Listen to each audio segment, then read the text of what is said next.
नमस्ते बच्चों। आज हम लोग डायरी का एक प्रारूप देखेंगे इस पाठ के अंदर।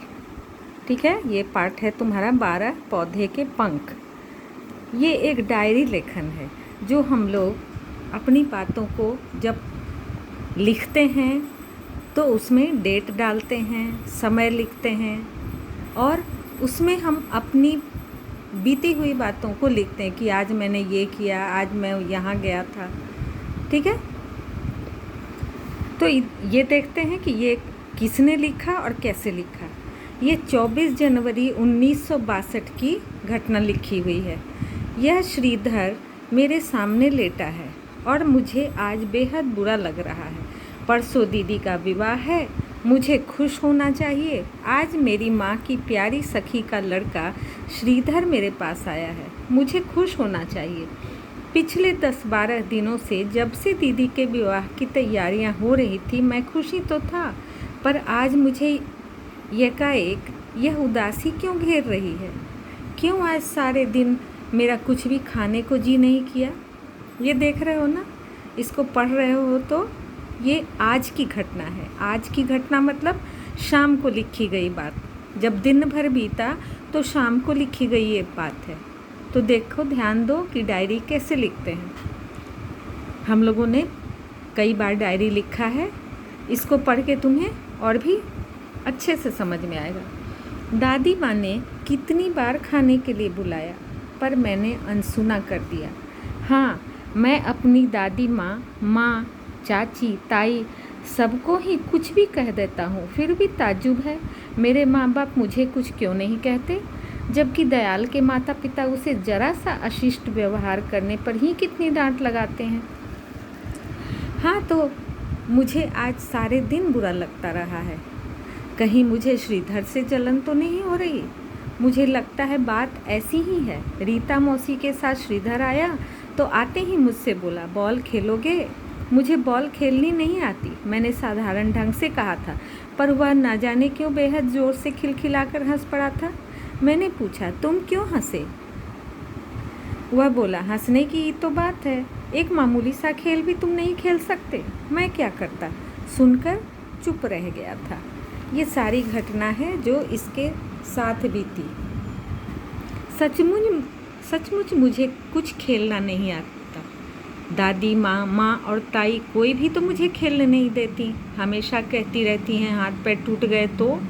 मुझे उनका ऐसा कहना अभी तक बुरा नहीं लगता था, पर आज श्रीधर के सामने अपनी मजबूरी और अनाड़ीपन को देखकर मुझे अपने पर क्रोध आ रहा है। कोई मुझसे पूछे कि क्या मैंने अपनी ज़िंदगी में श्रीधर को ही देखा है? सचमुच मैं अपनी ज़िंदगी में श्रीधर को ही अच्छी तरह देख पाया हूँ। दादी माँ मुझे पड़ोस के किसी बच्चे के साथ खेलने नहीं जाने देती। अपनी कोठी के सामने वाली कोठी में मैं शाम को बहुत से बच्चों को देखता हूँ। वे आपस में लड़ते और खेलते रहते हैं। मेरा मन कितनी बार उनके साथ खेलने के लिए ललक उठा है, पर मेरे घर के बड़े मुझे खेलने नहीं जाने देते। उन्हें डर है कहीं मैं चोट चपेट ना खा जाऊँ, कहीं मुझे नज़र ना लग जाए। अब तो मैं खुद ही खेल कूद से डरने लगा हूँ। अपने लॉन में ही मैं अपने नौकर किस्नू के साथ खेलता रहता हूँ। मैं अपने आप ही बॉल फेंकता हूँ, बॉल झाड़ी अथवा नाली में चली जाती है तो किस्नू मेरे लिए गेंद ढूंढ कर लाता है और मैं फिर गेंद उछालने लगता हूँ। अपने स्कूल के साथियों में से भी मैं 1-2 से ही बात करता हूँ। मुझे किसी से बोलना बात करना अच्छा नहीं लगता। माँ कहती हैं लड़के गंदे और चोर होते हैं, उनकी सोहबत में रहना अच्छा नहीं है। मैं डरता रहता हूँ कहीं मैं गंदा ना बन जाऊँ, पर आज मुझे लग रहा है मैं सबसे गंदा हूँ क्योंकि मुझे खेलना नहीं आता। स्कूल में भी मैं कमज़ोर और बीमार लड़का माना जाता हूँ। खेलों में भी मैं बहुत कम भाग लेता हूँ। ये देख रहे हो ना, अपनी आप बीती इसने लिखी है। पर आज श्रीधर को देख रहा हूँ तो मुझे अपने पर ही न जाने क्यों झुंझलाहट आ रही है। श्रीधर ने आज मुझसे कहा था, चलो हमें अपना शहर घुमा लाओ। मैं सहमी निगाहों से उसे देखता रहा था। श्रीधर की माँ ने मेरी माँ से कहा, तो माँ ने कानों पर हाथ रखकर कहा था, तुम सचमुच आज मेरी शामत बुलाओगी? इसकी दादी माँ और इसके पिताजी तो कभी इसे अकेले घर से बाहर पैर भी नहीं रखने देते। श्रीधर की माँ चुप रह गई थी, पर मुझे बहुत लज्जा आई थी। मैं क्या कांच का बबुआ हूँ जो मुझे ये सब लोग यूँ छिपा कर रखते हैं? मैं जानता हूँ पिताजी कभी कुछ न कहें यदि ये लोग मुझे खुला छोड़ दें, पर पिताजी को कुछ पता ही नहीं चलता। वे सारे दिन कचहरी में रहते हैं, शाम को मोटर में बैठकर क्लब चले जाते हैं। हाँ, सुबह शाम मुझे घर में देख लेते हैं तो उन्हें अच्छा लगता है।